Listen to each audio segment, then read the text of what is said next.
ಶ್ರೀಗಳಿಗೂ ಹಾಗೂ ರಾಯಪ್ಪ ಸದ್ಗುರುಗಳ ಪಾದಕಮಲಗಳಿಗೂ ನನ್ನ ದೀರ್ಘದಂಡ ಪ್ರಣಾಮಗಳನ್ನು ಸಲ್ಲಿಸುತ್ತಾ ಮನದಲ್ಲಿ ಸ್ಮರಿಸಿಕೊಳ್ಳುತ್ತಾ ತಮ್ಮೆಲ್ಲರಿಗೂ ವಂದಿಸುತ್ತಾ ಇವತ್ತಿನ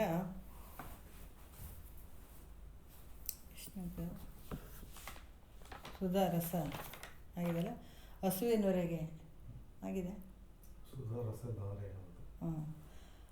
ಸುಧಾ ಈಗ ನಿಜಗುಣ ರಚಿಸಿದಂಥ ಕೈವಲ್ಯ ಪದ್ಧತಿ ಒಳಗೆ ನೀತಿ ಕ್ರಿಯಾಚರ್ಯ ಸ್ಥಳದ ಇವತ್ತಿನ ಆಧಾರದ ವಿಷಯ 14ನೆಯ ಪದದಲ್ಲಿ ನಡೆದದ. ಯಾವುದು ಅಂತಂದರೆ 2ನೆಯ ನುಡಿಯಲ್ಲಿ ಹಸುವಿನವರೆಗೆ ಯಾವುದು ಒಂದು ಅಭಿಮಾನ, ಎಸೆವ ಜಾಗರಣವಾವುದು ಸದ್ವಿವೇಕ, ಶಶಿಯ ಶೀತಳ ಅಂದವಾವುದು ಶಮೆ, ಸುಧಾರಸಧಾರೆ ಯಾವುದು ಮಿಗೆ ಮೃದು ವಚನ ಅನ್ನುವಂಥದ್ದು. ಆಮೇಲೆ ಇಲ್ಲಿ ಹೇಳ್ತಾರೆ ಯಾವ ರೀತಿಯಪ್ಪ ಅಂತಂದರೆ ಸುಧಾ ರಸಧಾರೆ,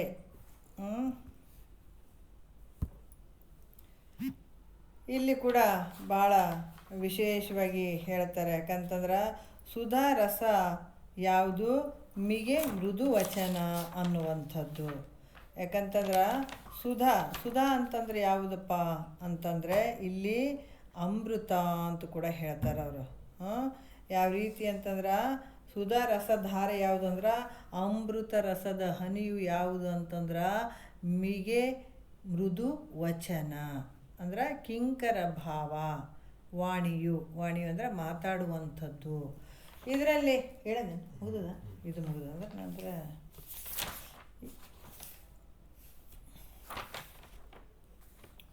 ಮತ್ತೆ ಇದೆಲ್ಲ ಆಗ್ಯದಂದ್ರೆ ತಳುವದೆ 3ನೇ ನುಡಿಯಲ್ಲಿ ಇಲ್ಲಿ ಹೇಳ್ತಾರೆ ತಳುವದೆ ಮಾಳ್ಪುದಾವುದು ಭವಹರಣ, ಅಗ್ಗಳಿಕೆ ಯಾವುದು ಸುಚರಿತ್ರ, ನೀ ಮನುಜ ಕುಲ ಜನನದ ಲಾಭವಾವುದು ಆರಾನೆಂದು ತಿಳಿಯುವುದು, ನಾನಾರೆಂದು ತಿಳಿಯುವುದು, ವೀರವಾವುದು ಕಂತು ವಿಜಯ ಅನ್ನುವಂಥದ್ದು. ಇದು 3ನೇ ನುಡಿಯಲ್ಲಿ ಹೇಳ್ತಾರೆ.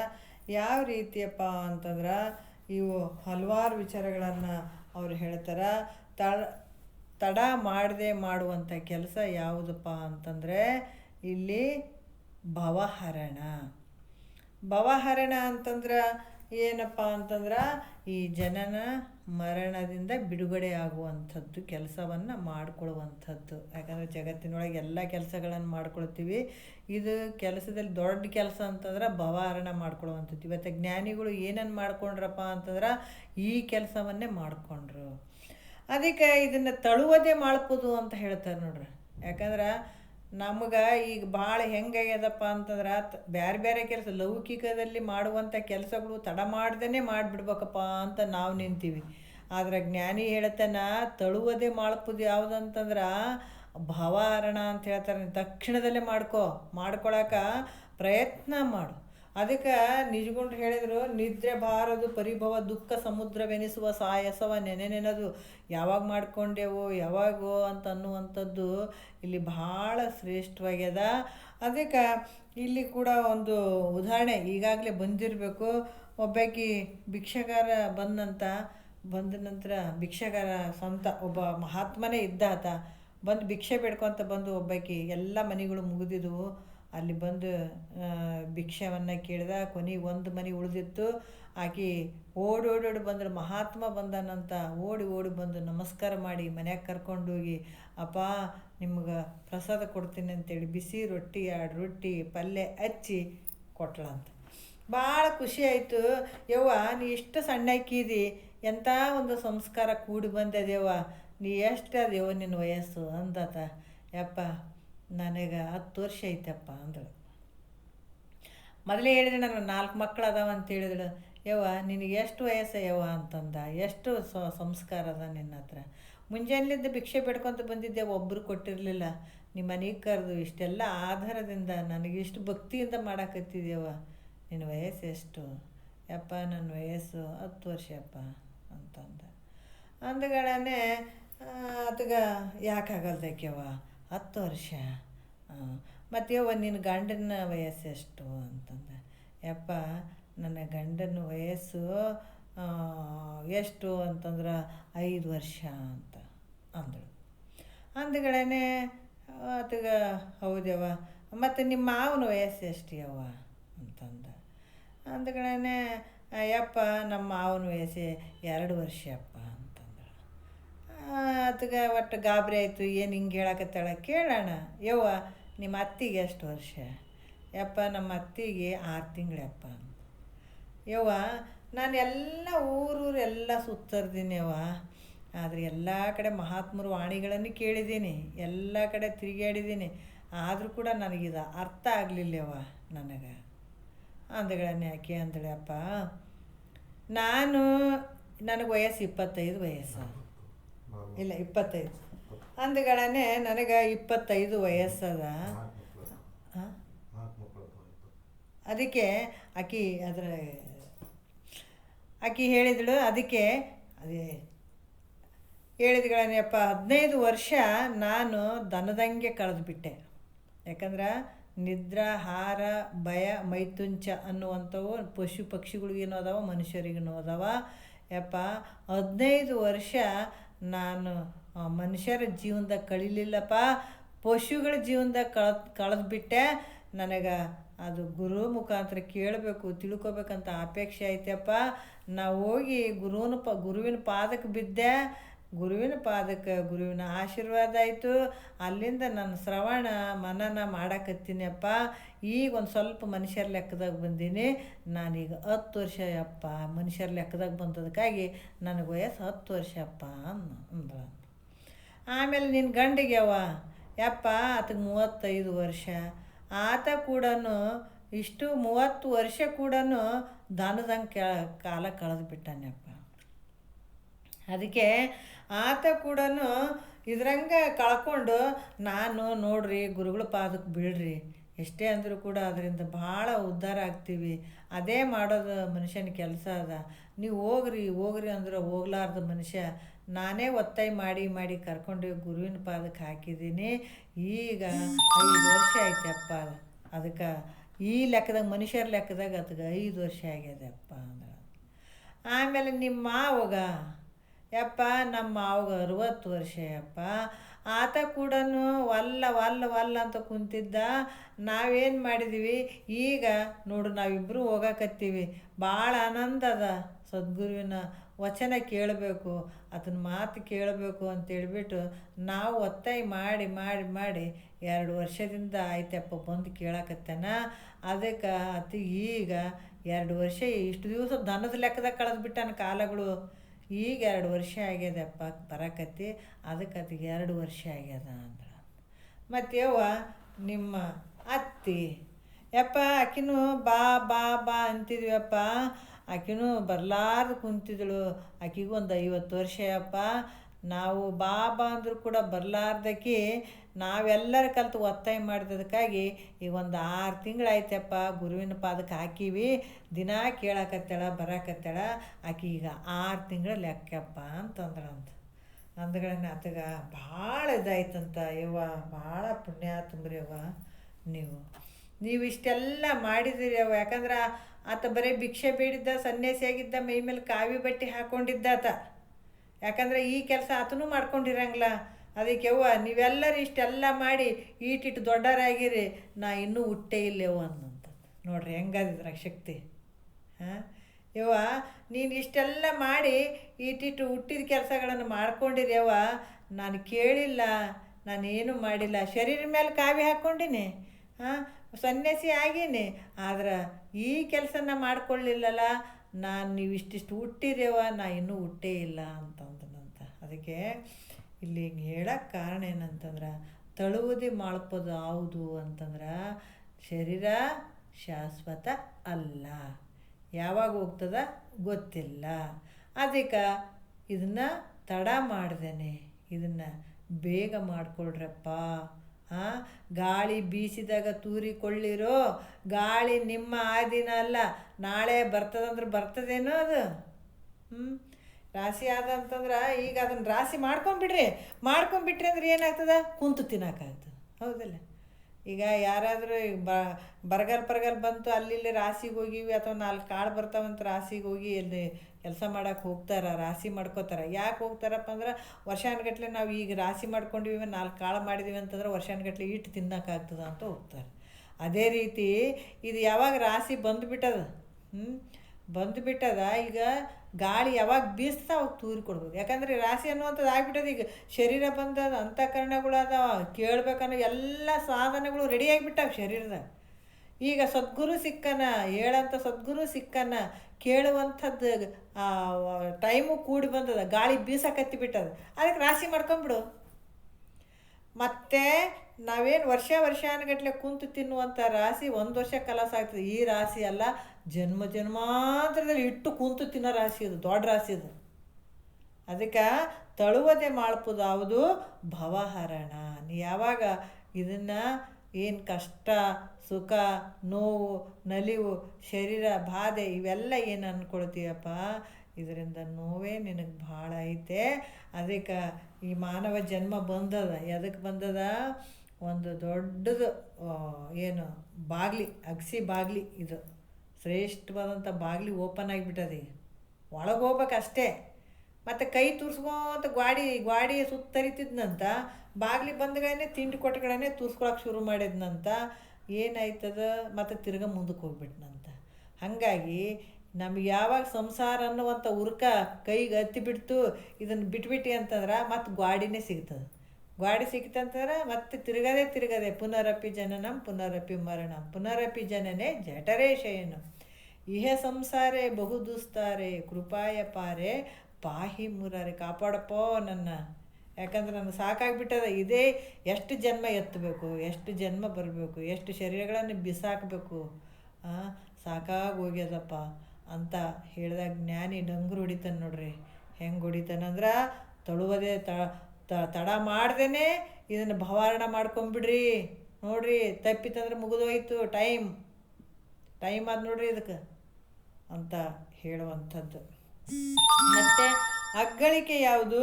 ಸುಚರಿತ್ರೆ ಅಂತ ಹೇಳ್ತಾರೆ. ಯಾಕಂತಂದ್ರೆ ಯಾವುದಪ್ಪ ಅಗ್ಗಳಿಕೆ? ಇಲ್ಲಿ ಕೂಡ ದೊಡ್ಡಸ್ತಿಕೆ ಅಂತಂದ್ರೆ ಯಾವುದಪ್ಪ? ಅಗ್ಗಳಿಕೆ ಅಂದರೆ ದೊಡ್ಡಸ್ತಿಕೆ ಅಂತ ಹೇಳ್ತಾರೆ. ಸುಚರಿತ್ರ ಅಂದ್ರೆ ಒಳ್ಳೆಯ ಆಚರಣೆ. ಇದು ಕೂಡ ಭಾಳ ಶ್ರೇಷ್ಠವಾದಂಥದ್ದು. ಈ ಮನುಷ್ಯ ಹುಟ್ಟಿ ಬಂದ ಮೇಲೆ ಧರ್ಮದ ಒಂದು ಕೀರ್ತಿಯನ್ನು ಸಂಪಾದನೆ ಮಾಡ್ಕೋಬೇಕು. ಅದಕ್ಕೆ ಮನುಷ್ಯನಿಗೆ ಪುರುಷಾರ್ಥ 4 ಯಾವುದು? ಧರ್ಮ, ಅರ್ಥ, ಕಾಮ, ಮೋಕ್ಷ. ಯಾಕಂದರೆ ಇವು ಕೂಡ ಇದನ್ನು ಕೀರ್ತಿಯನ್ನು ಸಂಪಾದನೆ ಮಾಡ್ಕೊಳ್ಬೇಕಾಗ್ತದ. ಕೀರ್ತಿಯನ್ನು ಬಿಟ್ಟು ಎಷ್ಟು ಗಳಿಸಿದರೂ ಕೂಡ ಒಂದಲ್ಲದು ಒಂದು ದಿವಸ ನಷ್ಟ ಆಗಿ ಹೋಗ್ತದ.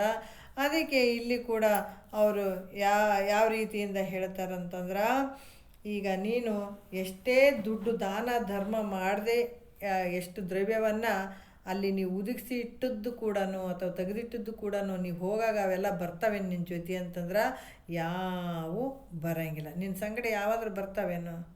ಯಾವ ಬರಂಗಿಲ್ಲ. ನೀನು ಏನು ಮಾಡಿಟ್ಟಿದ್ದು ಮತ್ತು ಒಂದು ತಾಸು ನಿನ್ನ ಮನೆಗೆ ಹಾಕ್ತಾರೆ, ಮತ್ತು ಹೊರಗು ಅದನ್ನು ಕೂಡ ಕೆಲವು ಸಲ ಮನೆಗೆ ಕೂಡ ಕರ್ಕೊಂಡು ಹೋಗಂಗಿಲ್ಲದ್ರೆ ನೀನು ಏನು ಮಾಡಿದ ಏನು ಬರ್ತದೆ ನಿನ್ನ ಹತ್ರ? ನಿನ್ನ ಜೊತೆ ಏನು ಬರ್ತದಂದ್ರೆ ನೀ ಮಾಡಿದಂಥ ಧರ್ಮ ಮಾತ್ರ ನಿನ್ನ ಜೊತೆ ಬರ್ತದೆ. ಅದಕ್ಕೆ ಧರ್ಮವನ್ನು ನೀನು ಮಾಡೋದು ಕಲಿ. ಅಂದರೆ ಅಲ್ಲಿ ಪುಣ್ಯದ ಕೆಲಸಗಳನ್ನು ಮಾಡೋದು, ಕೀರ್ತಿವಂತ ನಾವು. ಯಾಕಂದ್ರೆ ಸತ್ಯ ಹರಿಶ್ಚಂದ್ರ ಅಂತ ಅಂದ್ಕೊಳ್ಳೋದು ಮೊದಲಿನವ್ರದ್ದೆಲ್ಲ ನಾವು ಇನ್ನೂ ಇವತ್ತಿಗೂ ಕೂಡ ನೆನಪದ, ಮಹಾತ್ಮರ ನೆನಪದ. ಇವೆಲ್ಲ ಸತತ ಭೂಮಿ ಇರೋವರೆಗೂ ಇವೆಲ್ಲ ಜನರ ಮನಸ್ಸಿನಲ್ಲಿ ಉಳಿದು ಬಿಡೋಂಥವು. ಅದಕ್ಕೆ ಈ ರೀತಿಯಾಗಿ ನೀನು ಏನೇ ಮಾಡಿ ಗಳಿಸಿಟ್ಟಿದ್ದೀನಿ, ಅಧರ್ಮ ಮಾಡಿ ಗಳಿಸಿಟ್ಟಿದ್ದೀನಿ, ಏನೇ ಮಾಡಿ ಗಳಿಸಿಟ್ಟಿದ್ದೀನಿ ಅಂದರೂ ಕೂಡ ಅವು ಇಹದಲ್ಲೂ ಸುಖ ಇಲ್ಲ ನಿನಗೆ, ಪರಲೋಕದಲ್ಲೂ ಸುಖ ಇಲ್ಲ. ಅವು ನೀವು ಹೋಗ್ಬೇಕಾದ್ರೆ ನಿನ್ನ ಜೊತೆನೇ ಬರ್ತೀವಪ್ಪ ಅಂತೇನಾದ್ರೆ ನಿನ್ನ ಜೊತೆ ಬರ್ತವೇನಂದ್ರೆ ಬರಂಗಿಲ್ಲ, ಎಲ್ಲ ಇಲ್ಲೇ ಬಿಟ್ಟು ಹೋಗ್ಬೇಕಾಗ್ತದೆ. ಅದಕ್ಕೆ ಅದ್ರ ಮೇಲೆ ನಿನ್ನ ಭಾವ ಹಾಕೋದಕ್ಕಿಂತ ಅಲ್ಲಿ ಹೇಳ್ತಾರೆ ಅವರು ಯಾವ ರೀತಿ ಅಂದ್ರೆ ಅಗ್ಗಳಿಕೆ ಯಾವುದು ಅಂದ್ರೆ ಸುಚರಿತ್ರೆ ಅಂತ ಕೂಡ ಹೇಳ್ತಾರೆ. ಯಾಕಂತಂದ್ರೆ ಜನ್ಮಾಂತರದಲ್ಲಿ ನೀ ಸುಖ ಹೊಂದಬೇಕಾದ್ರೆ ಉತ್ತಮ ಆಚರಣೆ ಅಂತಂದ್ರೂ ಕೂಡ ಇಲ್ಲಿ ಯಾವ್ರಂತಂದ್ರೆ ನಿಜಗುಂಡ್ರೆ ಹೇಳ್ತಾರೆ, ಶಾಂತ ರಸದವುದೆಂದು ಬಣ್ಣಿಸುವ ವರ್ತನ. ಒಂದು ಶಾಂತ ಏನು ಒಳ್ಳೆ ಜೀವನ ಮಾಡ್ತಾ ಇದ್ದಾರಪ್ಪ ಅನ್ನುವಂಥ ವಿಚಾರದಲ್ಲಿ ನೀನು ಜೀವನವನ್ನು ಮಾಡುವಂಥದ್ದು ಕಲಿ. ಯಾಕಂದ್ರೆ ಇಲ್ಲಿ ಕೂಡ ಯಾವ ರೀತಿ ಅಂತಂದ್ರೆ ಅನ್ಯರಿಗೆ ಉಪಕಾರ ಮಾಡುವಂಥದ್ದಾಗಿರ್ಬೋದು, ಸತ್ಯವನ್ನೇ ಮಾತಾಡುವಂಥದ್ದಾಗಿರ್ಬೋದು, ಕಾಯ ವಾಚ ಮನಸ ಈಗ ಮೊದಲೇ ಹೇಳ್ಯಾರ ಅವರು. ಯಾಕಂದರೆ ಕಾಯದಿಂದ ಮಾಡಿದಂಥದ್ದು ಪಾಪ ಕೂಡ್ತದ, ವಾಣಿಯಿಂದ ಮಾಡಿದಂಥದ್ದು ಕೂಡ್ತದ, ಮನಸ್ಸಿನಿಂದ ಮಾಡಿದಂಥದ್ದು ಕೂಡ ಪಾಪಕ್ಕೆ ಜಮಾ ಆಗ್ತದೆ. ಅದಕ್ಕೆ ಇದನ್ನು ಮಾಡಬಾರ್ದಪ್ಪ, ಮನಸ್ಸಿನಿಂದ ಇದನ್ನು ನಾವು ತೊಳ್ಕೊಳ್ಬೇಕು ಮಾಡಬೇಕಂತ ಅನ್ನುವಂಥದ್ದಿದ್ರು ಕೂಡ ಇಲ್ಲಿ ಆ ಥರ ಪರಮಾತ್ಮನ ಒಂದು ಧ್ಯಾನಗಳನ್ನು ಮಾಡೋದ್ರಿಂದ, ಪರಮಾತ್ಮನ ನಾಮಸ್ಮರಣೆಯಿಂದ ಮಾಡೋದ್ರಿಂದ, ಇಲ್ಲಿ ಸಜ್ಜನರ ಸಹವಾಸದಿಂದ, ಸತ್ಸಂಗದಿಂದ, ಅದಕ್ಕೆ ಸತ್ಸಂಗತ್ವಂ ನಿಸ್ಸಂಗತ್ವಂ ನೋಡ್ರಿ, ಸತ್ಸಂಗದಿಂದನೂ ಭಾಳ ದೊಡ್ಡ ಕೆಲಸ ಆಗ್ತದಂತ. ನಾವೇನು ಸಾಧನೆ ಮಾಡದೇ ಇದ್ರೂ ಕೂಡ ನಮ್ಮ ಸತ್ಸಂಗ ಇತ್ತು. ಸತ್ಸಂಗ ಅಂದ್ರೇನು? ಸತ್ಯ ವಸ್ತುವನ್ನು ತಿಳ್ಕೊಂಡಂಥವರ ಸತ್ಸಂಗ ಅದು. ಈಗ ಸತ್ಸಂಗ ಅಂದರೆ ಎಲ್ಲ ಸತ್ಸಂಗಗಳು ಅಂತಾರೆ, ಆದರೆ ಯಾವುದೇ ಸತ್ಸಂಗ ಅಂತಂದ್ರೂ ಕೂಡ ಒಂದು ಈಗ ಯಾವ ರೀತಿಯಪ್ಪ ಅಂತಂದ್ರೆ ಕೆಲವರು ನಿಧಾನ, ಈಗ ಹಳ್ಳ ಅವೆಲ್ಲ ಅರಿಬೇಕಾದ್ರೆ ನಿಧಾನ ಹೋಗಿ ಒಳಗೆ ಸೇರುವಂಥದ್ದಾಗಿರ್ತದೆ. ಆದರೆ ಈ ಸತ್ಸಂಗ ಅನ್ನುವಂಥ ಸತ್ಯ ವಸ್ತುವನ್ನು ತಿಳ್ಕೊಂಡದಕ್ಕೆ ಸತ್ಸಂಗ ಅಂತ ಹೇಳ್ತಾರೆ. ಅದಕ್ಕೆ ಅಂಥ ಸತ್ಸಂಗ ಮಾಡುವಂಥದ್ದು ಕೂಡ ಭಾಳ ಭಾಳ ಮುಖ್ಯವಾಗಿರ್ತದೆ. ಅಲ್ಲಿ ನೀವೇನು ಮಾಡದೇ ಇದ್ದರೂ ಕೂಡ ಅಂಥರ ಒಂದು ನಡೆ ನುಡಿ ಇವೆಲ್ಲವುಗಳಿಂದ ಮನಸ್ಸು ಏನಾಗ್ತದಪ್ಪ ಅಂದ್ರೆ ಪರಿವರ್ತನೆ ಆಗ್ತದೆ ನಿಮ್ಮಲ್ಲಿರುವಂಥ. ಯಾಕಂತಂದ್ರೆ ಏನು ಆ ಮನಸ್ಸಿನಲ್ಲಿರುವಂಥ ಏನು ಬಾಧೆ ಇರ್ತದೆ, ಮನಸ್ಸಿನಲ್ಲಿರುವಂಥ ಕಲ್ಮಶ ಇರ್ತದೆ, ಅವು ಕೂಡ ಅಲ್ಲಿಂದ ನಾಶ ಆಗ್ತದೆ. ಅದಕ್ಕೆ ಸಜ್ಜನರ ಸಂಘ, ಸತ್ಶಾಸ್ತ್ರಗಳ ಒಂದು ಶ್ರವಣ ನಿತ್ಯದಲ್ಲಿ ಮಾಡೋದ್ರಿಂದ ಏನಾಗ್ತದಂದ್ರೆ ಧರ್ಮ ಬೆಳೀತದ. ಅದಕ್ಕೆ ಈ ರೀತಿ ಇಲ್ಲಿ ಮಾಡುವಂಥದ್ದು ಭಾಳ ಶ್ರೇಷ್ಠವಾಗ್ಯದಪ್ಪ. ಇದರಿಂದ ನಿನ್ನ ಕೀರ್ತಿ ಬೆಳೀತದ ಅಂತ ಕೂಡ ಹೇಳ್ತಾರೆ. ಮತ್ತು ಮನುಜ ಕುಲ ಜನನದ ಲಾಭವಾವುದು ಆನಾರೆಂದು ತಿಳಿಯುವುದು. ಮನುಷ್ಯ ಹುಟ್ಟಿ ಬಂದಿದ್ದಾನಪ್ಪ ಅಂತಂದ್ರೆ ಯಾಕೆ ಹುಟ್ಟಿ ಬಂದಿದ್ದಾನ? ಇದು ಯಾವುದೋ ಒಂದು ಊರಿಗೆ ಹೋಗ್ಬೇಕಾದ್ರೆ ಕೆಲಸ ಇಲ್ದ ಹೋಗ್ತಾನೇನೋ ಅಂತಂದರೆ ಕೆಲಸ ಇಟ್ಕೊಂಡೇ ಹೋಗ್ತಾನೆ. ಅದ್ರಾಗ ಒಂದು ದೊಡ್ಡ ಕೆಲಸ ಮಾಡ್ಕೋತೀನಿ ಅಂತ ಈ ಭೂಮಿಗೆ ಬಂದಂಥ ಮನುಷ್ಯ ತನ್ನ ಲಾಭವನ್ನು ತಾನು ನೋಡ್ಕೊಳ್ಳೋದಿದ್ರೆ ಎಂಥ ಅನರ್ಥ ಆಗ್ತದೆ, ಭಾಳ ನಷ್ಟ ಆಗ್ತದೆ ನೋಡಪ್ಪ. ಅದಕ್ಕೆ ಆ ಕೆಲಸ ಮಾಡ್ಕೊ.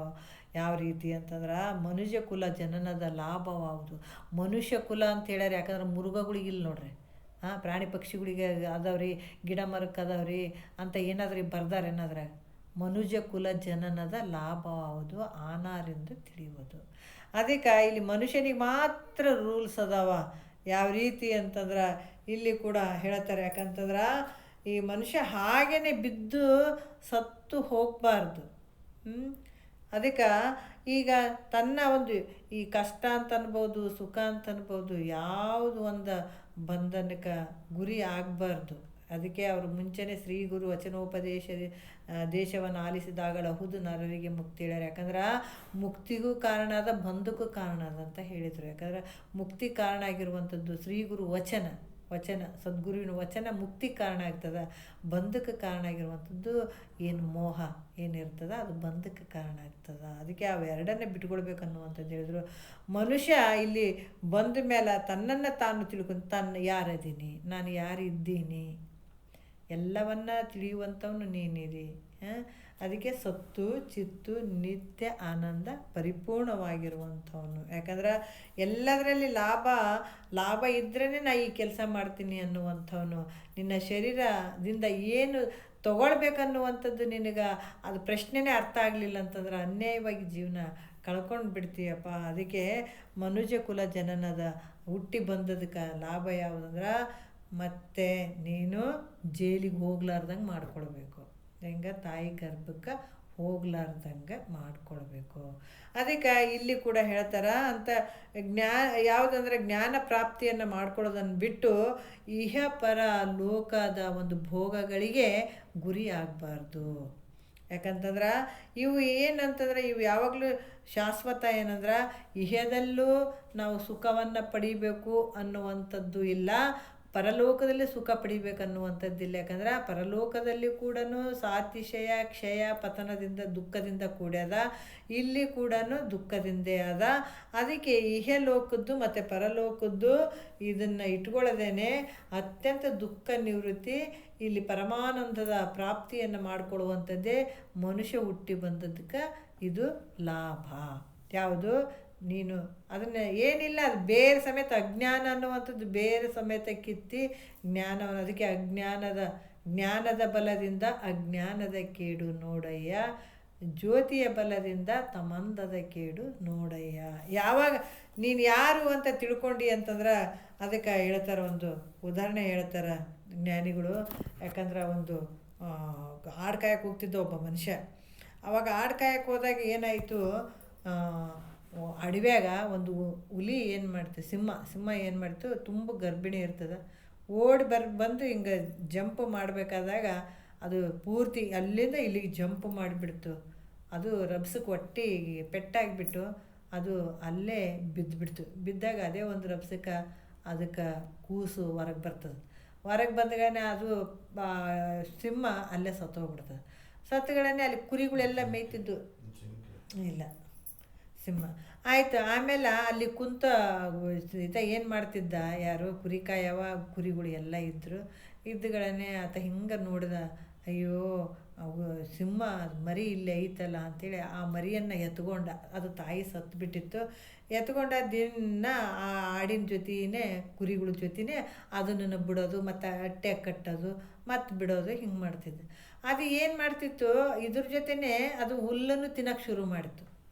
ಹುಲ್ಲನ್ನು ತಿನ್ನಕತ್ತು, ಮತ್ತು ಅದು ಕುರಿಗಳ ಜೊತೆನೇ ತಿರುಗಾಡಕತ್ತು.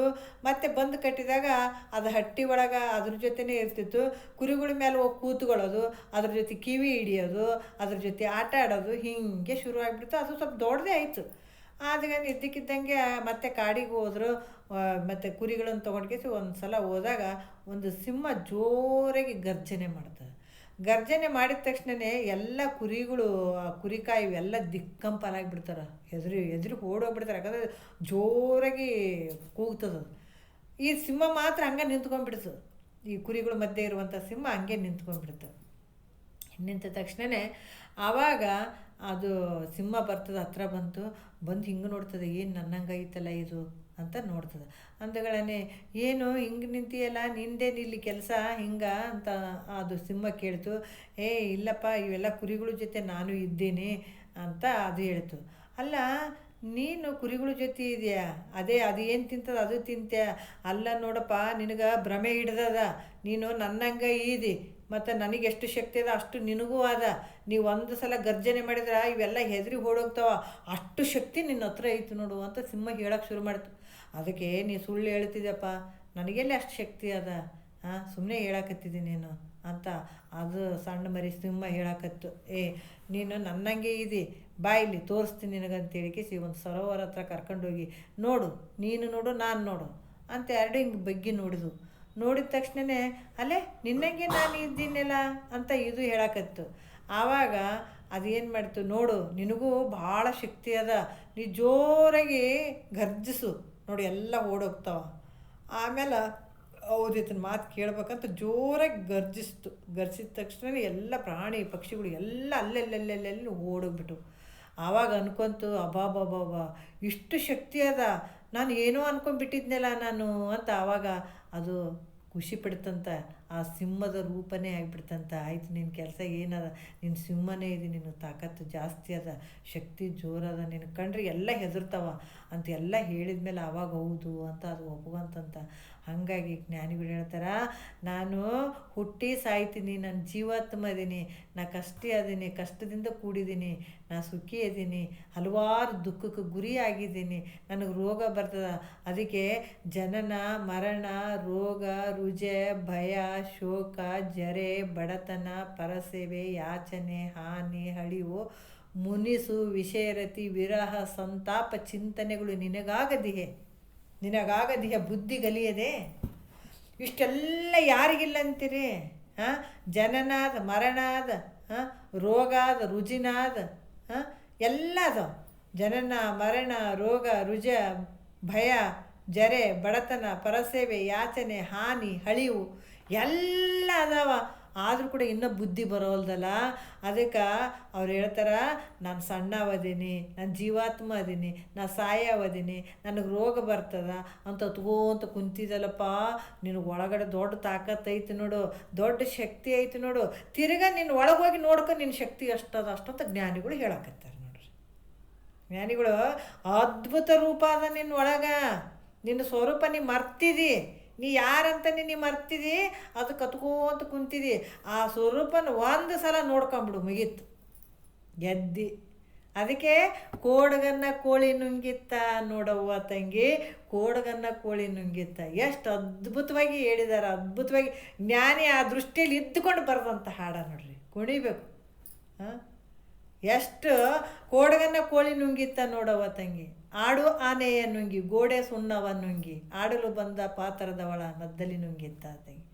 ಅದಕ್ಕೆ ಇಲ್ಲಿ ಏನಾಗ್ತದೆ, ಯಾವಾಗ ನಿನ್ನ ಸ್ವರೂಪವನ್ನು ನೀನು ಯಾರಂತ ಗೊತ್ತಾಯಿತು ಅಂದಾಗ ಈ ಭೂಮಿಗೆ ಒಡೆಯಾಗಿಬಿಡ್ತೀವಿ, ಜಗತ್ತಿಗೆ ಒಡೆಯಾಗ್ತೀವಿ, 16 ಲೋಕಕ್ಕೆ ಒಡೆಯಾಗ್ತೀವಿ ಅಂದಾಗ ಎಷ್ಟು ಶಕ್ತಿ ಇರ್ಬೋದು ಇದರಲ್ಲಿ. ಅದು ಹೋಗ್ಲಾರ್ದಕ್ಕಾಗಿ ನಾವು ಇನ್ನೂ ಬಾಗಿಲಿಗೆ ಕುಂತೊಳಕತ್ತೀವಿ, ಒಳಗೆ ಹೋಗೋಕೆ ಆಗವಲ್ದು. ಅದಕ್ಕೆ ಇಲ್ಲಿ ಹತ್ಕೋತ ಕುಂತಿದ್ದಪ್ಪ, ಒಳಗಡೆ ಏನದ ನಿನ್ನ ಶಕ್ತಿ ಏನದ, ನೀನು ಯಾರು ಅಂತ ತಿಳ್ಕೊಳ್ಳುವಂಥದ್ದೇ ಮನುಷ್ಯಂದು ಜನ್ಮದ ಒಂದು ಸಾರ್ಥಕತೆ, ಲಾಭ. ಇದು ಲಾಭ ನೋಡಿ, ಶರೀರದಿಂದ ತಕ್ಕೊಂಡು ಬಂದಿದೆ ಅಂದ್ರೆ ನಿನ್ನನ್ನು ನಿನ್ನ ಶೋಧಿಸ್ಕೊಳ್ಬೇಕಾಗ್ಯದ.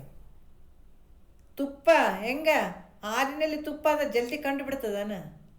ಹಾಂ, ಅದನ್ನೆಲ್ಲ ಮಾಡಿ ನಂತರ ಸಣ್ಣ ಕಾಸಿದಾಗ ಘಮ ಘಮ ಘಮ ಅಂತ ತುಪ್ಪ ಹೆಂಗೆ ಬರ್ತದ, ಹಂಗೆ ನಿನ್ನಲ್ಲಿ ಏನಾಗಬೇಕಾಗ್ಯದ, ಮೊಸರು ಆಗ್ಬೇಕಾಗ್ಯದ, ಏನು ಇದು ಮಜ್ಜಿಗೆ ಆಗ್ಬೇಕಾಗ್ಯದ, ಬೆಣ್ಣೆ ಆಗ್ಬೇಕಾಗ್ಯದ, ಅದು ಕಾಸ್ಬೇಕಾಗ್ಯದ, ಆಮೇಲೆ ತುಪ್ಪ ಆಗ್ತದೆ. ಇದ್ರಂಗೆ ಇಲ್ಲಿ ಕೂಡ ಮನುಷ್ಯನ ಈ ಶರೀರ ಎಲ್ಲ ಬಂದದ, ಕರ್ಮೇಂದ್ರಿಯ ಕೊಟ್ಟಾನ, ಜ್ಞಾನೇಂದ್ರಿಯಗಳು ಕೊಟ್ಟಾನ, ಅಂತಃಕರಣಗಳನ್ನು ಕೊಟ್ಟಾನ, ವಿಚಾರಗಳನ್ನು ಕೊಟ್ಟಾನ, ಈ ಬುದ್ಧಿ ಕೊಟ್ಟಾನ, ಈ ಮಿದುಳು ಕೊಟ್ಟಾನ, ಒಳಗೆಲ್ಲ ಕ್ರಿಯೆಗಳನ್ನು ನಡೆಸೋಂಥದ್ದು ಕೊಟ್ಟಾನ, ಎಲ್ಲ ಕೊಟ್ಟಾನಲ್ಲಪ್ಪ. ಇದನ್ನು ಸಾಧನೆ ಹಿಡ್ಕೊಂಡು ಸಾಧನೆ ಮಾಡೋಕ್ಕೆ ಏನಾಗ್ಯದಪ್ಪ ನಿನಗೆ? ನಿಂದು ನೀನೇ ನೋಡ್ಕೊ, ತಿಳ್ಕೊ. ಇದು ಬೇರೆ ಹಿಂಗೆ ಅದರಂತ ತಿಳ್ಸಕತ್ತಿಲ್ಲ. ಇದು ಶ್ರೀಕೃಷ್ಣ ಪರಮಾತ್ಮ ತನ್ನ ಒಳಗಡೆ ಇರುವಂಥ ಏನು ಅಂಥ ವಿರಾಟ ಸ್ವರೂಪವನ್ನು ಸಾಕ್ಷಾತ್ಕಾರ ಅರ್ಜುನಿಗೆ ತೋರಿಸಿದ. ಬ್ರಹ್ಮಾಂಡ ಫುಲ್ ನಾನೇ ಇದ್ದೀನಿ ನೋಡು ಅರ್ಜುನ, ಜಗತ್ತಿನ ತುಂಬ ನಾನೇ ತುಂಬಿ ಬಿಟ್ಟಿದ್ದೀನಿ ನೋಡಂತ ಸಾಕ್ಷಾತ್ಕಾರ ತೋರಿಸಿದ ನೋಡ್ರಿ. ಹೌದಾ? ಅದಕ್ಕೆ ಅಂಥ ಸಾಕ್ಷಾತ್ಕಾರ ಶ್ರೀಕೃಷ್ಣ ಪರಮಾತ್ಮ ಸಾಕ್ಷಾತ್ಕಾರ ಬ್ರಹ್ಮಾಂಡನೇ ತೋರಿಸ್ಬಿಟ್ಟಿನ್ರಿ ಅರ್ಜುನಿಗೆ. ವಿವೇಕಾನಂದ ರಾಮಕೃಷ್ಣ ಪರಮಹಂಸರು ಹೇಳಿದ್ರು, ಅವ್ರಿಗೆ ಅಲ್ಲಿ ಕೂಡ ಆಸ್ತಿಕರು ನಾಸ್ತಿಕರು ಎಲ್ಲ ಸಂದರ್ಭದಲ್ಲೂ ಅದಾರ, ಎಲ್ಲ ಕಾಲದಲ್ಲೂ ಇದ್ದಾರೆ. ಆವಾಗ ಕೂಡ ನಾಸ್ತಿಕರು ಕೂಡ ದೇವರು ಎಲ್ಲಿ ಅದಾನ ಆತ ನೋಡಿದ್ರೆ, ಹೌದಪ್ಪ ನೀವು ದೇವ್ರು ಅದಾನಂತ ಇಷ್ಟು ಕೇಳಾಕತ್ತೀರಲ್ಲ, ಎಲ್ಲಿ ಅದಾನಪ್ಪ ದೇವರು, ನಮಗೆ ತೋರಿಸ್ರಪ್ಪ ದೇವರು. ಹಂಗಿದ್ರೆ ನಮ್ಮ ಕಣ್ಣಿಗೆ ತೋರಿಸ್ಬೇಕು, ಕಾಣಬೇಕಾಗಿತ್ತಪ್ಪ, ಆತ ಯಾಕೆ ಒಳಗೆ ಹೊಕ್ಕೊಂಡನಪ್ಪ ಅಂದ್ರೆ, ಇಲ್ಲಿಂದ ನಾ ಕುಂತು ಕೇಳ್ತೀನಿ, ನೀವು ಅಲ್ಲಿ ಕುಂತು ಕೇಳಾಕತ್ತೀರಿ, ಏನಾರ ಕಾಣಕತ್ತದ ನಮ್ಮ ಧ್ವನಿ? ಏನಿಲ್ಲ. ಎಲ್ಲಿಂದ ಬರ್ತದೆ ಇದೇ ಗೊತ್ತಿಲ್ಲ ನಮಗೆ, ಎಲ್ಲಿಂದ ವಾಣಿ ಬರ್ತದಂತ ಗೊತ್ತಿಲ್ಲ, ಹೆಂಗೆ ಹೋಗ್ತದಂತ ಗೊತ್ತಿಲ್ಲ, ಕಣ್ಣಿಗೆ ಕಾಣಿಸ್ತದನ.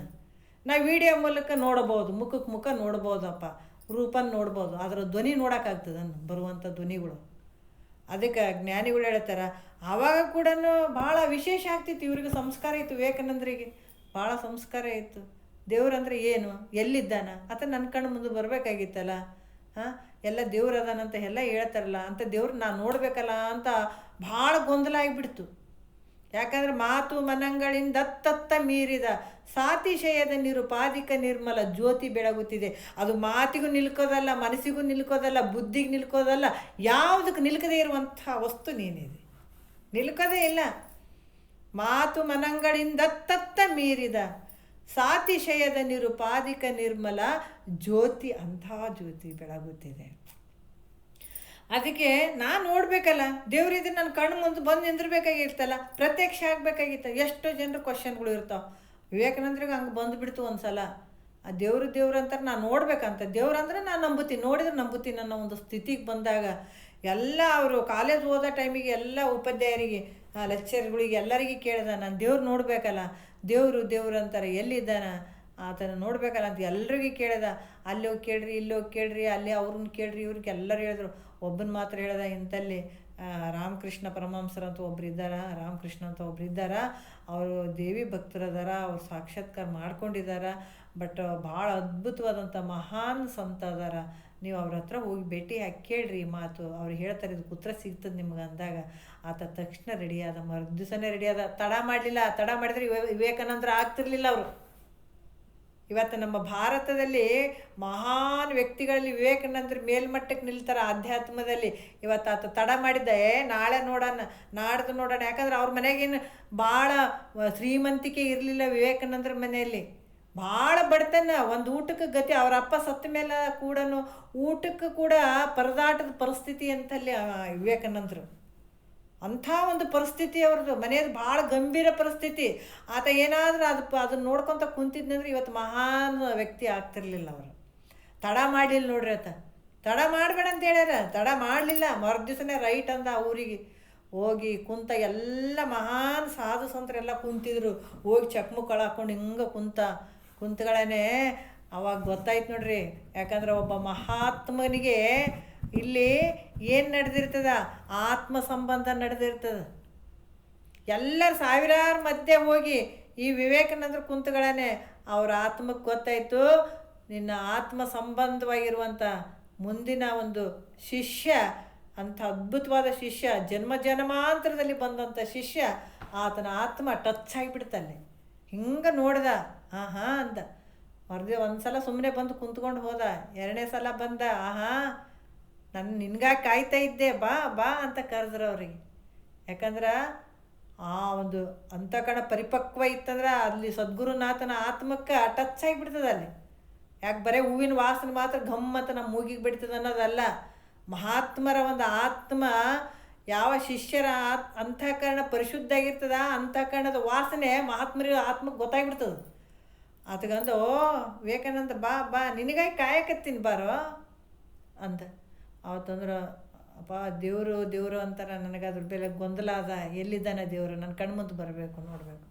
ಹೌದಾ, ದೇವ್ರು ನೋಡ್ಬೇಕಾ ನೀನು? ಹೌದು ನೋಡಬೇಕು. ಆಯಿತು, ಒಂದು ಸಲ ಮತ್ತು ಇನ್ನೊಂದು ಸಲ ಬಾ, ನಿನಗೆ ನಾನು ತೋರಿಸ್ತೀನಿ ನಿನಗೆ ಅಂದರು. ಆಯಿತು, ಮತ್ತು ಮೂರನೇ ದಿವಸನೂ ಬಂದ. ಬೇರೆ ಬೇರೆ ಕಡೆಯಿಂದ ಬರಬೇಕು, ಮತ್ತು ಹತ್ತಿರ ಇರಲಿಲ್ಲ ಆತನ ಊರು. ಅಲ್ಲಿಂದ ಬಿಟ್ಟು ಬಂದು ಮತ್ತೆ ಎಲ್ಲರೂ ಕೂತಿದ್ರು. ಆಯಿತು, ನೀನು ಇಲ್ಲೇ ಇರಿ ಇವತ್ತೊಂದು ದಿವಸ, ನಾಳೆ ಹೋಗಕ್ಕಂತಿ ಅಂತಂದರು. ಆಯಿತು, ಅಲ್ಲಿ ಕೂತ್ಕೊಂಡಾಗ ಆವಾಗ ರಾತ್ರಿ ಯಾರೂ ಇರಲಿಲ್ಲ. ಅಂಥ ಸಂದರ್ಭದಾಗ ಬಾ ಅಂತೇಳ್ತಾನೆ. ನಾವು ಒಂದು ರೂಮಿಗೆ ಕರ್ಕೊಂಡೋಗಿ ಆತ ಕೂಡಿಸಿ ಅವ್ರು ಕುರ್ಚಿ ಮೇಲೆ ಕೂತ್ಕೊಂಡಿದ್ರು. ದೇವ್ರು ಬೇಕಾ ನಿನಗೆ ಅಂತ ಹೇಳಿದ್ರು. ಕಣ್ಣು ಮುಚ್ಕೊಂಡ್ರು. ತಮ್ಮ ಎಡಗಾಲಿನ ಒಂದು ಪಾದವನ್ನು ಆತನ ತಲೆ ಮೇಲೆ ಇಟ್ಟರು, ವಿವೇಕಾನಂದರ ತಲೆ ಮೇಲೆ. ಆವಾಗ ಮೈ ಎಲ್ಲ ರೋಮಾಂಚನ, ಇಡೀ ಬ್ರಹ್ಮಾಂಡ ಎಲ್ಲ ಗಿಮ್ಮಿ ಸುತ್ತಿದಂಥ ಅನುಭವ. ಏನು ಕಾಣ್ತಾ ಇಲ್ಲ, ಏನೇನೋ ಆತಗೆ ಅನುಭವ ಆಗಕತ್ತಿಬಿಡ್ತು. ಆಹಾ ಎಂಥ ಅದ್ಭುತ. ಸತ್ಯ. ಗುರುಗಳೇ ಅಂತ ಅನ್ನಕ್ಕೆ ಶುರು ಮಾಡಿಬಿಟ್ರು. ಒಂದು 2 ನಿಮಿಷ ಆತನ ತಲೆ ಮೇಲೆ ಇಟ್ಟು ಸಾಕು ಅಂತ ಆವಾಗ ಪಾದವನ್ನು ತೆಗೆದ್ರಂತ ರಾಮಕೃಷ್ಣ. ಆವಾಗ ಎಷ್ಟೋ ಒಂದು ಅರ್ಧ ಗಂಟೆಯ ಮೇಲೆ ಅವರು ಸುಧಾರಿಸ್ಕೊಂಡ ನಂತರ ನಿಜವಾಗಿ ಉದ್ದಕ್ಕೆ ಸಾಷ್ಟಾಂಗ ಮಾಡಿದ್ರು. ತೋರಿಸ್ಲಿಲ್ಲ, ಅನುಭವಕ್ಕೆ ಬಂತದು. ಆವಾಗಿಂದ ಒಂದು ಮಹಾನ್ ಪರಮ ಭಕ್ತ ಅದ. ಅವರೇ ಅದರ್ರಿ ರಾಮಕೃಷ್ಣ ಪರಮಹಂಸರು ಹಂಗಿದ್ದರ್ರಿ, ವಿವೇಕಾನಂದರು ಹಂಗಿದ್ದರ್ರಿ ಅಂತ ಅಂತೀಯೇನೇನು? ಇಲ್ಲಪ್ಪ, ಅವರು ಇದೇ ಪಂಚಭೂತದಾಗೆ ಬಂದಾರ. ಅವರಿಗೂ ಮನ್ಯಾಗ ಸಂಸಾರನ ಕಷ್ಟ ಅದ.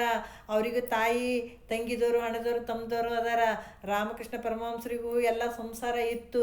ಇದೇ ಅನ್ನವನ್ನು ತಿಂದರು, ಇದೇ ನೀರು ಕುಡಿದ್ರು, ಇದೇ ಪಂಚಭೂತದಿಂದನೇ ಇದೇ ಭೂಮಿಯಲ್ಲಿ ವಾಸ ಮಾಡಿದರು. ಆದರೂ ತಮ್ಮನ್ನು ತಾವು ತಿಳ್ಕೊಂಡ್ರು. ಅಂಥ ಒಂದು ಬ್ರಹ್ಮ ಸಾಕ್ಷಾತ್ಕಾರ ಅಲ್ಲಿ ಅವ್ರಿಗೆ ಆಯಿತು ಅಂದಾಗ, ಮತ್ತು ಅವರಾದ್ರೆ ನಾನಿಲ್ಲ ಅಂತಂದ್ರೆ ನೀನು ನಷ್ಟ ಮಾಡ್ಕೋತಿ. ಪ್ರಯತ್ನ ಮಾಡು. ಪ್ರಯತ್ನ ಅದ ಪರಮಾರ್ಥದಾಗ ಪ್ರಯತ್ನ ಆದಿನ. ಸಂಸಾರ ಅನ್ನೋದು ಪ್ರಾರಬ್ಧ ಆದಿನ ಅಂತ ಕುಂತಲಿಗೆ ಎಲ್ಲ ಬರ್ಬೇಕ್ರ ಅನ್ನೋದಲ್ಲ. ಅಲ್ಲಿ ಪ್ರಯತ್ನ ಮಾಡಬೇಕು. ಬರೋದು ಪ್ರಾರಬ್ಧದ ಆದಿನ. ಎಷ್ಟು ಸಿಗ್ತದೆ ಅಷ್ಟು ಪ್ರಾರಬ್ಧ. ನೀ ಪ್ರಯತ್ನ ಮಾಡು. ಎಷ್ಟು ಬಂದು ಕೈ ಸೇರ್ತದೆ ಅದು ಪ್ರಾರಬ್ಧದ ಆದಿನ. ಪ್ರಯತ್ನ ಮಾತ್ರ ನಿನ್ನ ಮನಸ್ಸು ಎಲ್ಲಿ ಇಡ್ತಿ ಅಂದ್ರೆ ಪರಮಾರ್ಥದಲ್ಲಿ ಎಷ್ಟು ಪ್ರಯತ್ನಪೂರ್ವಕವಾಗಿ ನಿನ್ನನ್ನು ನೀ ತಿಳ್ಕೊಳಕ್ಕೆ ಇನ್ನೊಬ್ರಿಗೆ ತಿಳಿಯೋದು ಅಲ್ಲೇ ಇದು. ನನಗೆ ಲಾಭ ಆಗಬೇಕಾಗ್ಯದಪ್ಪ. ಮುಂಜಾನೆಯಿಂದ ಹೆಂಡ್ತಿ ಮಕ್ಕಳಿಗೆ ಎಲ್ಲರಿಗೆ ದುಡ್ದು ಸಾಕಾಗ್ಯದ. ಒಂದು ಅರ್ಧ ಗಂಟೆ ಕೂತ್ಕೊಂಡು ಕೇಳ್ತೀನಲ್ಲ, ಇದು ನನ್ನ ಲಾಭ. ಯಾರು ಕಸ್ಕೊಳ್ಳೋದಲ್ಲ. ಇವತ್ತು ರೊಕ್ಕ ರೂಪಾಯಿ ಮಾಡಿದರೆ ಗಂಡ ಕಸ್ಕೋಬೋದು, ಮಕ್ಕಳು ಕಸ್ಕೋಬೋದು, ಕಳ್ಳರು ಕಸ್ಕೋಬೋದು, ಪಂಚಭೂತಕ್ಕೆ ಒಳಗಾಗಿ ಹಾಳಾಗಿ ಹೋಗ್ಬೋದು. ಆದರೆ ಈ ಆಸ್ತಿ ಏನದ, ಅರ್ಧ ಗಂಟೆ ಕೇಳುವಂಥ ಆಸ್ತಿ ಏನದ, ನನ್ನ ಸಲುವಾಗಿ, ಬೇರೆ ಯಾರ ಸಲುವಾಗಿ ಅಲ್ಲ ಇದು. ಅದಕ್ಕಾಗಿ ಜ್ಞಾನಿಗಳು ಮನುಜ ಕುಲ ಜನನದ ಲಾಭ ಅದು ಅಂಥ ಶಕ್ತಿ ನಿನ್ನೊಳಗೆ ಅಡಿಗೆದ. ನೀನು ನೋಡ್ಬೇಕಂದ್ರೆ ಅದು ಪ್ರತಿ ದಿವಸ ಸತತ ಸಾಧನೆ ಇರಬೇಕು. ಕೇಳಬೇಕು ಖಂಡಿತ ಅಲ್ಲಿ ನಿನಗೆ ಆಗ್ತದೆ. ಅದಕ್ಕೆ ಇದು ಮಾಡ್ಕೊಳ್ಳೋಕ್ಕೆ ಎಷ್ಟೋ ಜ್ಞಾನಿಗಳು ಇದಕ್ಕೆ ಹೋರಾಟ ಮಾಡಿದರು, ತಮ್ಮೊಳಗೆ ತಾವಿಳಿದ್ರು. ಹಾಗಾಗಿ ಈ ಮನುಷ್ಯ ಕುಲದ ಲಾಭ, ಈ ಶರೀರದಿಂದ ನಾವು ಏನು ಲಾಭ ತಕ್ಕೊಳ್ಬೇಕಪ್ಪ ಅಂದ್ರೆ ನಮ್ಮ ಸ್ವರೂಪ ಏನೈತಪ್ಪ ಒಳಗೆ, ಎಂಥ ಶಕ್ತಿ ಐತಪ್ಪ, ನಾನು ಯಾರು ಇದ್ದೀನಿ ಅದನ್ನು ನಾನು ತಿಳ್ಕೊಂಡಾಗ ಈ ಜನ್ಮ ಸಾರ್ಥಕ ಆಗ್ತದೆ. ಅದಕ್ಕೆ ಇದನ್ನು ಮಾಡಿಕೊಳ್ರು ಅಂತ ಜ್ಞಾನಿಗಳು ಹೇಳ್ತಾರೆ. ಮತ್ತೆ ಇದನ್ನ ಇಟ್ಕೊಂಡು ನಾಳೆ ಮಾತಾಡೋಣ. ಒಂದು ಎರಡು ಮಾತು ಗುರುಗಳು ಪಾದಕ್ಕೆ ಅರ್ಪಿಸಿ ಹಾರೋಣ.